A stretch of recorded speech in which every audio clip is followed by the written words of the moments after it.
सो hello दोस्तों, welcome back to my YouTube channel. तो दोस्तों, कल की वीडियो में हमने क्वेश्चन नंबर 30 तक किया था क्वेश्चंस, जिसमें लास्ट क्वेश्चन था कि अशोक के शिलालेख ब्राह्मलिपि तथा किस भाषा में उत्तीर्ण है। तो वहाँ पे हमने जो है राइट आंसर किया था प्राकृत। तो आज की इस वीडियो में जो है हम लोग 31 से यानी नेक्स्ट क्वेश्चन से शुरुआत करेंगे। तो चलिए वीडियो को शुरू करते हैं बिना किसी देरी के। तो यहाँ पे दोस्तों क्वेश्चन नंबर जो है 31 दिया हुआ है कि अमीर खुसरो ने हिंदी के लिए क्या प्रयुक्त किया था। यानी जो दोस्तों अमीर खुसरो जी थे, उन्होंने हिंदी के लिए क्या प्रयुक्त किया था। एंड अमीर खुसरो को नहीं जानते दोस्तों, तो ये एक दार्शनिक थे जो आए थे विदेश से हमारे देश में। एंड यहाँ पे ऑप्शंस दिए हैं कि हिंदवी एंड हिंदुस्तानी, उर्दू और भाषा। तो दोस्तों इन्होंने हिंदी के लिए जो दिया था वो दिया था हिंदवी। तो इसलिए इसका option number A right answer हो जाएगा। एंड चलिए दोस्तों नेक्स्ट क्वेश्चन की बात कर लें, तो है कि पूर्वी हिंदी का संबंध माना गया है। पूर्वी हिंदी का संबंध माना गया है। पहला है कि मागधी अपभ्रंश, एंड दूसरा है कि अर्धमागधी अपभ्रंश, एंड तीसरा है शौरसेनी अपभ्रंश, एंड चौथा है उपरोक्त में से कोई नहीं। तो दोस्तों जो इसका पूर्वी हिंदी का संबंध है वो है अर्धमागधी अपभ्रंश, इसलिए इसका ऑप्शन नंबर बी जो है राइट आंसर हो जाएगा इसका। चलिए दोस्तों नेक्स्ट क्वेश्चन की बात कर लें, तो है कि हिंदी की कितनी बोलियां हैं। हिंदी की टोटल कितनी बोलियां हैं दोस्तों। हिंदी लैंग्वेज जो है, तो वो फर्स्ट ऑप्शन है कि 20, दूसरा है 18, एंड तीसरा है 15, एंड चौथा है 17। तो दोस्तों टोटल की जो बोलियां हैं वो हिंदी की 18 हैं। एंड नेक्स्ट क्वेश्चन है दोस्तों कि राजकीय कार्यों में प्रयुक्त होने वाली भाषा कहलाती है।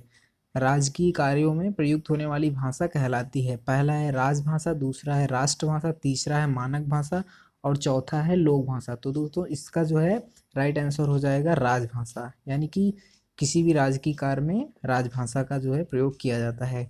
एंड चलिए दोस्तों इसी क्रम में हम नेक्स्ट क्वेश्चन को देखते हैं, तो है कि भारत में भाषाओं का साहित्यिक विकास क्रम माना जाता है।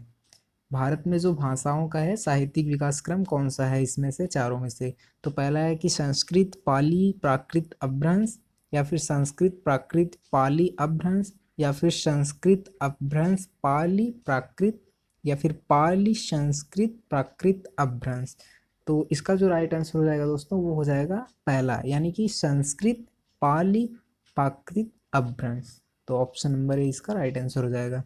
एंड चलिए दोस्तों इसी क्रम में हम नेक्स्ट क्वेश्चन को देखते हैं, तो है कि निम्न में से कौन पूर्वी हिंदी की बोली नहीं है। यानी कि इन चारों में से कौन सी पूर्वी हिंदी की बोली नहीं है। इनमें से पहला है ब्रज, दूसरा है अवधी, तीसरा है बघेली, एंड चौथा है छत्तीसगढ़ी।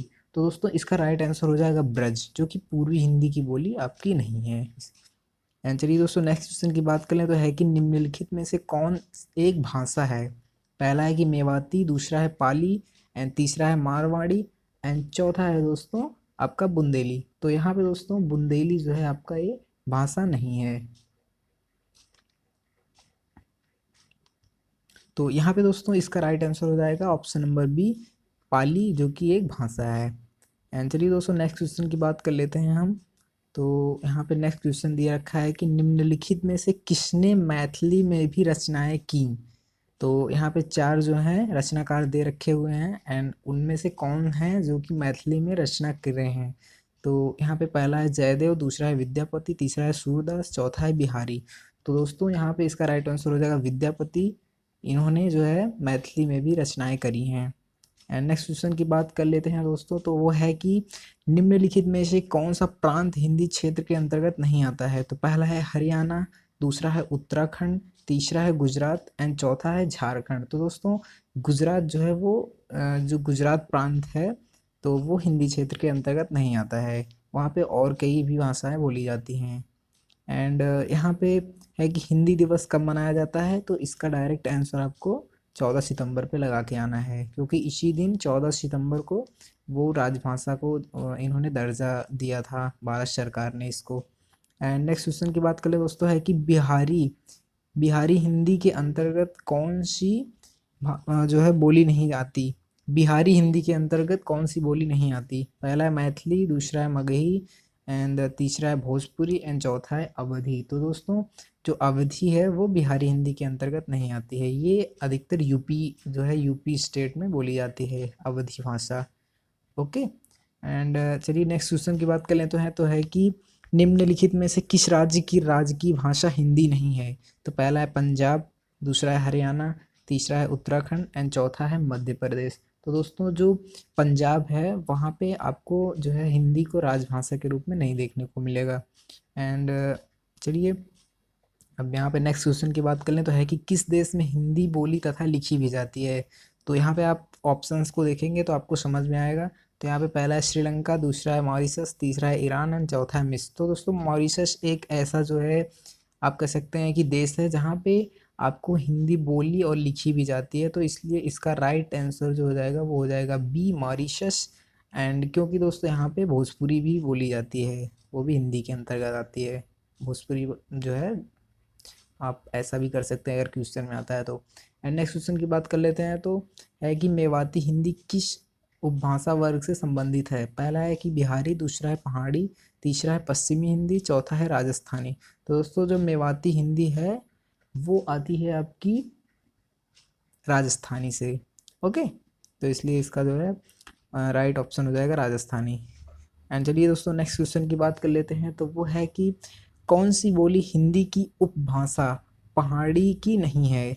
तो पहला है गढ़वाली, दूसरा है कुमाऊनी, तीसरा है कोंकणी एंड चौथा है इनमें से कोई नहीं। तो यहाँ पे इसका राइट आंसर हो जाएगा कोंकणी, जो कि एक पहाड़ी जो है उपभाषा नहीं है हिंदी की। एंड चलिए नेक्स्ट क्वेश्चन की बात करते हैं हम। तो इसमें है कि निम्न में से कौन सत्य है? तो यहाँ पे 4 ऑप्शन दिए हुए हैं जिनमें से 3 जो है गलत हैं एंड 1 सही है। तो कौन सा सही है आइए देखते हैं। तो पहला है कि हिंदी भारत की राष्ट्रभाषा तथा राजभाषा दोनों है। एंड दूसरा है कि तमिलनाडु की राजकीय भाषा हिंदी है। एंड तीसरा है कि इंडोनेशिया की आधी आबादी हिंदी बोलती है। एंड चौथा है दोस्तों अवधि बिहार के दक्षिणी जिलों में बोली जाती है। तो दोस्तों इसका जो राइट आंसर हो जाएगा वो हो जाएगा फर्स्ट, जो कि है कि हिंदी आपकी राष्ट्रभाषा एंड राजभाषा दोनों है। ओके, एंड यहाँ पे सब हो जाते हैं गलत तीनों। एंड अब नेक्स्ट क्वेश्चन की बात कर लें तो है कि भाषा संस्कृत की किस धातु से निष्पन्न है? जो है दोस्तों कि भाषा संस्कृत की किस धातु से निष्पन्न हुई है? तो पहला है कि भस, दूसरा है भास, तीसरा है भाक, चौथा है भक। तो दोस्तों इसका राइट आंसर हो जाएगा भास। भाषा जो है संस्कृत के भास धातु से निष्पन्न हुई है। एंड नेक्स्ट क्वेश्चन की बात कर लें तो है कि निम्न में से कौन सा शब्द फारसी का नहीं है? पहला है हिंदी, दूसरा है हिंदू, तीसरा है हिंदुस्तान एंड चौथा है संस्कृत। तो दोस्तों इसका राइट आंसर हो जाएगा संस्कृत, जो कि फारसी का नहीं है। एंड ये जो आपको तीनों देखने के लिए मिल रहे हैं हिंदू, हिंदी एंड हिंदुस्तान, जो कि को रिलेट करते हैं आपस में, तो ये सभी फारसी के शब्द हैं। एंड हिंदुस्तान जो है दोस्तों फारसी का शब्द है। एंड दोस्तों नेक्स्ट क्वेश्चन की बात कर लें तो है कि निम्न में से किसे आधुनिक आर्यमान नहीं माना जाता है? पहला है कि हिंदी, दूसरा है गुजराती, तीसरा है अपभ्रंश एंड चौथा है मराठी। तो दोस्तों जो है अपभ्रंश को आधुनिक आर्य भाषा नहीं माना जाता है, इसलिए ऑप्शन नंबर इसका जो है सी जो है राइट हो जाएगा।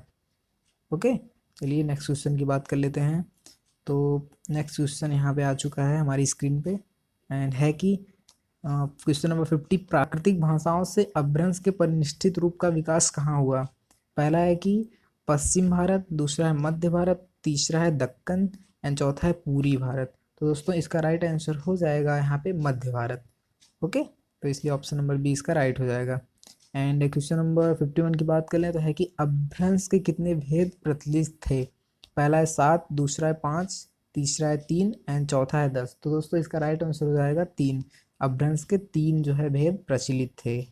ओके, ऑप्शन नंबर सी इसका राइट हो जाएगा। एंड यहाँ पे है कि क्वेश्चन नंबर नेक्स्ट, पाली को दास दस दस भाषा भी कहा जाता है, यानी कि पाली को और किस भाषा के नाम से जाना जाता है? तो पहला है कि देश भाषा, दूसरा है देव भाषा, तीसरा है लोक भाषा एंड चौथा है दोस्तों जन भाषा। तो दोस्तों पाली को आपको जो है सिंपली देश भाषा के नाम से जाना जाता है, इसलिए ऑप्शन नंबर ए इसका राइट हो जाएगा।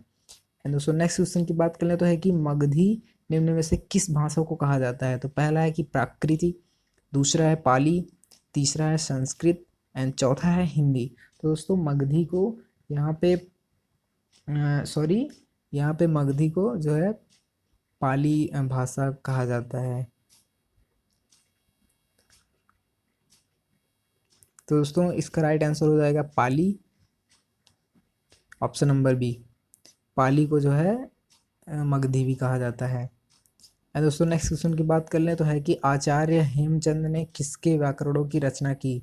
पहला है कि प्राकृत तथा अभ्रंश, दूसरा है संस्कृत तथा प्राकृत, एंड तीसरा है अभ्रंश तथा हिंदी, एंड चौथा है संस्कृत तथा हिंदी।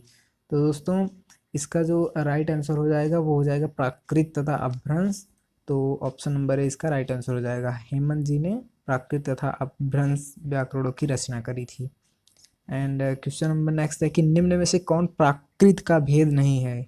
निम्न में से कौन प्राकृत का भेद नहीं है। पहला है शौरसेनी, दूसरा है अर्धमागधी, तीसरा है कौशली, एंड चौथा है पैचासी, सॉरी पैसाची।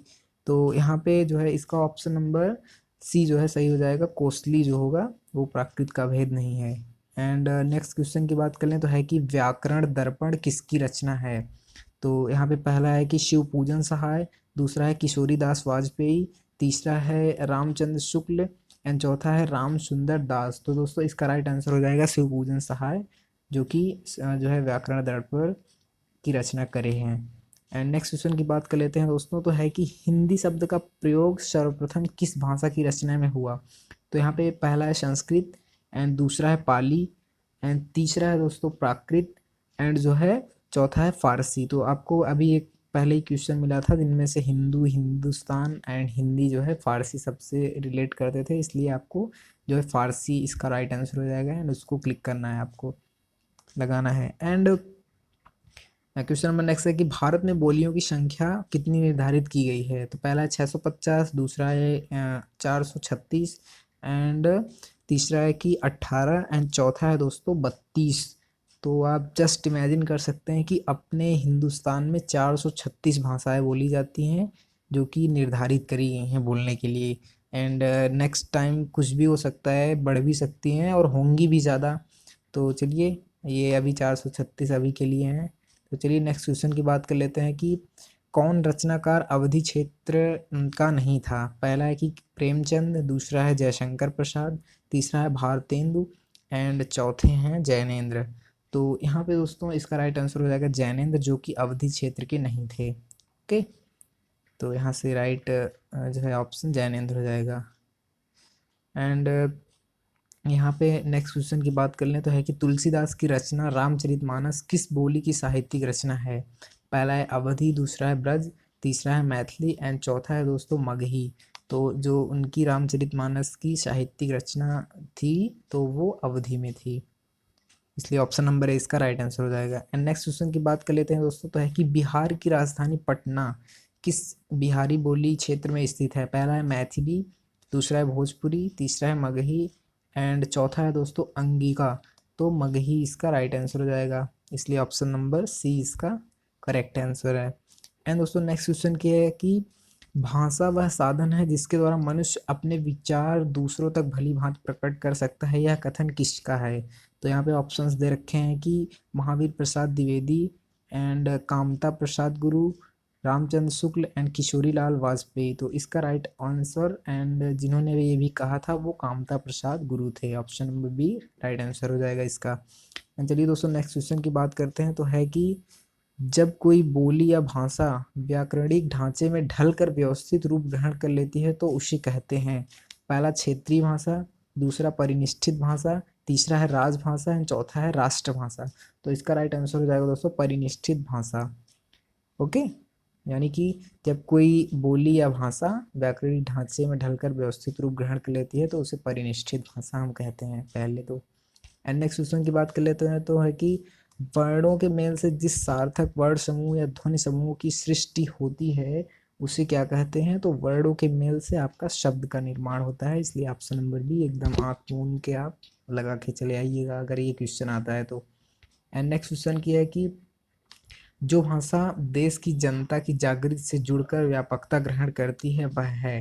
पहला है राजभाषा, दूसरा है दोस्तों राष्ट्रभाषा, एंड तीसरा है परिनिष्ठित भाषा, एंड चौथा है दोस्तों अलंकृत भाषा। तो दोस्तों वो ऐसी भाषा है कि राष्ट्रभाषा, इसलिए आपका ऑप्शन नंबर बी राइट हो जाएगा। ओके, तो जागृति से जुड़कर आपका व्यापकता ग्रहण करती है वो राष्ट्रभाषा कहलाती है। तो चलिए नेक्स्ट क्वेश्चन की बात कर लेते हैं दोस्तों। तो वो है कि किस रचनाकार ने हिंदी भाषा को हिंदवी कहा? पहला है सूरदास, दूसरा है कबीरदास, तीसरा अमीर खुसरो एंड चौथा है मुल्ला दाऊद। तो दोस्तों जो थे अमीर खुसरो, उन्होंने हिंदी भाषा को हिंदवी कहा था, तो इसलिए ऑप्शन नंबर सी इसका राइट आंसर हो जाएगा। अमीर खुसरो जी ने इसको कहा था। एंड नेक्स्ट क्वेश्चन की बात करें दोस्तों, तो है कि निम्नलिखित में से कौन बिहारी हिंदी की बोली नहीं है? पहला है भोजपुरी, दूसरा है मगही, तीसरा है मैथिली एंड चौथा है दोस्तों बघेली। तो दोस्तों इसका राइट आंसर हो जाएगा बघेली, जो कि बिहारी हिंदी की बोली नहीं है, इसलिए ऑप्शन नंबर डी इसका करेक्ट है। ओके, चलिए नेक्स्ट क्वेश्चन की बात कर लें। तो है कि इनमें से कौन पूर्वी हिंदी की बोली नहीं है? तो यहाँ पे पहला है अवधी, दूसरा है कन्नौजी, तीसरा है बघेली एंड चौथा है छत्तीसगढ़ी। तो दोस्तों इसका राइट आंसर हो जाएगा कन्नौजी, जो कि पूर्वी हिंदी की बोली नहीं है।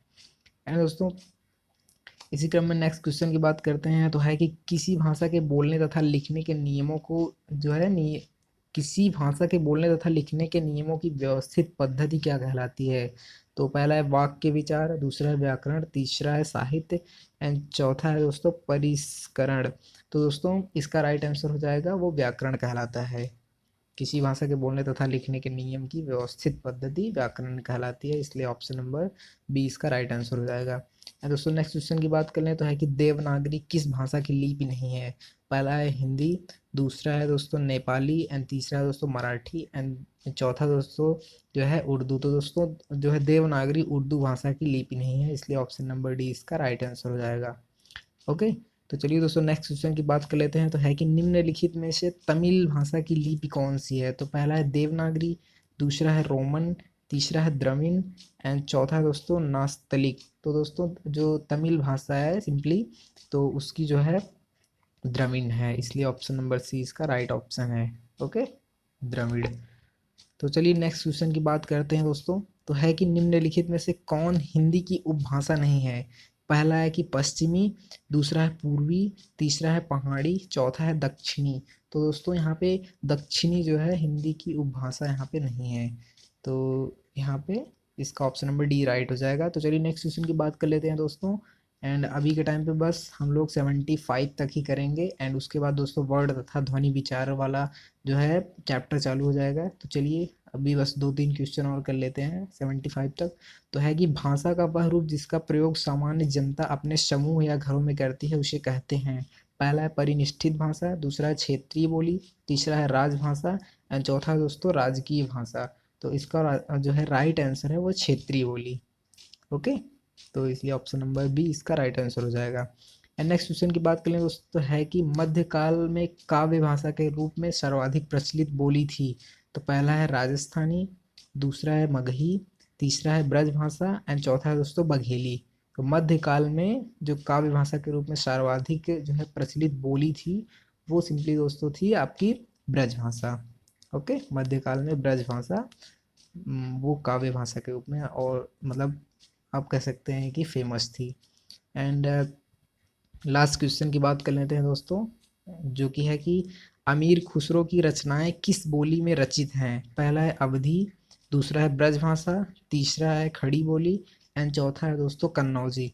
तो अमीर खुसरो की जितनी भी रचनाएं हैं उन्होंने सब की सब रचनाएं खड़ी बोली में करी थी, तो इसलिए ऑप्शन नंबर सी इसका राइट आंसर हो जाएगा। ओके, तो आज के लिए बस इतना ही दोस्तों। मिलते हैं किसी नेक्स्ट वीडियो में। एंड आपको जो भी इसमें डाउट लग रहा है आप हमें कमेंट कर सकते हैं एंड नेक्स्ट टॉपिक पे वीडियो मैं वर्ण तथा ध्वनि विचार पे बनाऊंगा आपके लिए। रीजनिंग वगैरह की क्लासेस नेक्स्ट टाइम मैं सॉल्व करके भी प्रोवाइड करूंगा, लेकिन अगर आप कमेंट करते हैं तो आपके लिए जो है मैं कर दूंगा पहले ही। तो चलिए मिलते हैं किसी नेक्स्ट वीडियो में, तब तक के लिए धन्यवाद।